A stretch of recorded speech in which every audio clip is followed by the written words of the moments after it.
سبزی گوشت جو دالیں شالیں ہیں ان کو جو آخر آ گئی ہوئی ہے، اتنی مہنگائی ہو گئی ہوئی ہے، غریب آدمی کی پہنچ سے دور ہو گئے ہیں، یہ کوئی قیمتیں کٹیں گی بھی کوئی امید ہے یا اللہ وارثی ہے؟ گوشت کون سا غریب آدمی بیچارہ کھاتا ہے؟ میرا خیال ہے کہ وہ عید قربان کے علاوہ اس کو گوشت کی شکل تک دیکھنا نصیب نہیں ہوتی. اور چلو کہ مہمان شمان آ جائیں تو آدھ کپا میں خرید ہی لیتا ہوں یار، ایسی بھی کوئی بات نہیں ہے.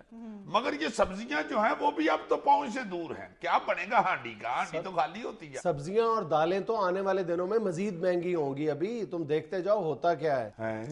کیوں جی؟ اب کیا ہونے والا ہے جی؟ یہ جو زرعی اجناس پر 3.5% ود ہولڈنگ ٹیکس لگا دیا، اس سے تم دیکھنا کہ قیمتیں کہاں سے کہاں جا پہنچتی ہیں. یہ کب لگا ہے؟ نہ میڈیا پہ آیا نہ کوئی رولا رولا پڑا ہے. یہ جی ایس ٹی جب لگنے لگا تھا اس وقت تو بڑا رولا پڑا تھا. یہ تو میں پہلی دفعہ تم سے سن رہا ہوں. یہی تو زیادہ افسوس کی بات ہے نا کہ جی ایس ٹی پر تو پورے ملک میں شور مچ گیا تھا، لیکن یہ جو زرعی اجناس پہ ٹیکس لگا ہے اس پر نہ کسی کی طرف سے کوئی صدائے احتجاج بلند کی گئی ہے، اور بالکل اس خفیہ انداز میں یہ ٹیکس لگایا گیا ہے جیسے کوئی انلیگل ایکٹیویٹی کی جا رہی ہے. یعنی لگ گیا ہے؟ ہاں 1 جنوری سے نافذ العمل ہے یہ ٹیکس. ہائے میرے مال کا تو کسی نے نہیں پوچھا شوچا، کوئی رولا شولا نہیں پڑا؟ نہیں، کوئی احتجاج نہیں ہے. دیکھو سب سے زیادہ اس ٹیکس کے حوالے سے جو احتجاج کیا جانا چاہیے تھا وہ پنجاب کی طرف سے ہونا چاہیے تھا نا، جہاں پر تقریباً 70 لاکھ کسان جو ہیں ملک میں، اس میں سے 40 سے 50 لاکھ جو ہیں وہ پنجاب میں آباد ہیں. اور پنجاب اسمبلی میں جس دن اس ٹیکس کے خلاف کوئی قرارداد پیش کرنے کی کوشش کی گئی ہے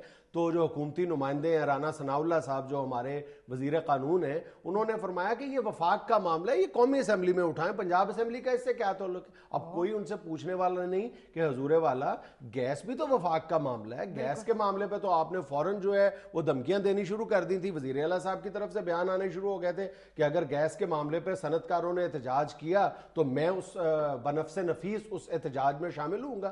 تو اس مسئلے پر آپ کیوں خاموش ہیں ابھی تک؟ نہیں تو کیوں خاموش ہیں یہ سبزیوں کے مسئلے میں؟ بڑی پراسرار قسم کی خاموشی ہے پنجاب حکومت کی، اور ایک ہی بات سمجھ آتی ہے کہ وہ وفاق کے ساتھ سارے معاملات پہلے سے طے کر چکے ہوئے ہیں، اور یہ کہا جا رہا ہے کہ یہ براہ راست کسان پر یہ ٹیکس نافذ العمل نہیں ہوگا، بلکہ جب بھی کوئی زرعی اجناس منڈی میں بیچنے کے لیے آئے گا تو اس بات کا اگر وہ تصدیق کر دے گا کسان کہ یہ جو زرعی اجناس میں لے کے آ رہا ہوں یہ میں نے خود اگائی ہیں اپنی زمین پہ، تو پھر اس کو ایگزمپٹ کر دیا جائے گا اس ٹیکس سے. نہیں تو یہ وہ کیسے ثابت کرے گا جی؟ وہ اس سے کو کریلوں کے شناختی کارڈ دیکھیں گے؟ ہاں بالکل. یا کہیں گے جی جب یہ 3 مہینے کا تھا تو اس وقت کی کوئی فوٹو دکھاؤ، یا آپ کی کوئی فیملی گروپ فوٹو ہے تو دکھاؤ بیچ میں کریلا بیٹھا ہو. باقی تو بڑی عجیب سی بات ہے. یہ کیسے ثابت کریں گے جی کہ یہ اس کی ہیں؟ یہ تو مجھے بھی سمجھ نہیں آتا. ہاں میرا خیال ہے حلوہ کدو کے فنگر پرنٹس لینے پڑیں گے.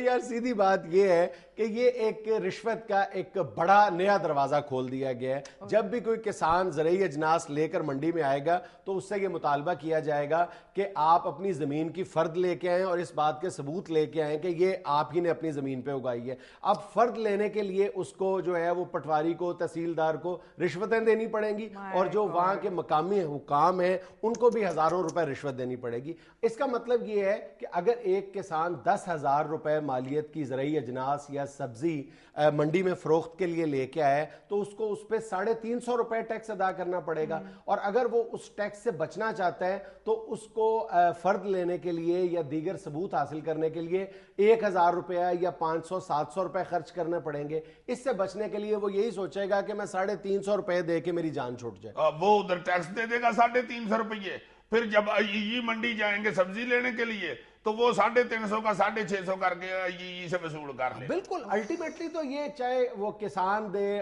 آڑتی دے یا کوئی بھی دے، الٹیمیٹلی تو سارا جو اس کا بوجھ ہے وہ عام آدمی کی جیب پر پڑے گا نا. یار چائنا نے کوئی نواں تجربہ نہیں کیا کہ بندہ روٹی شوٹی نہ کھائے گیس پہ ہو جائے؟ یہی کرنا پڑے گا. عزیز صاحب پاکستان میں تو گیس بھی نہیں ہے.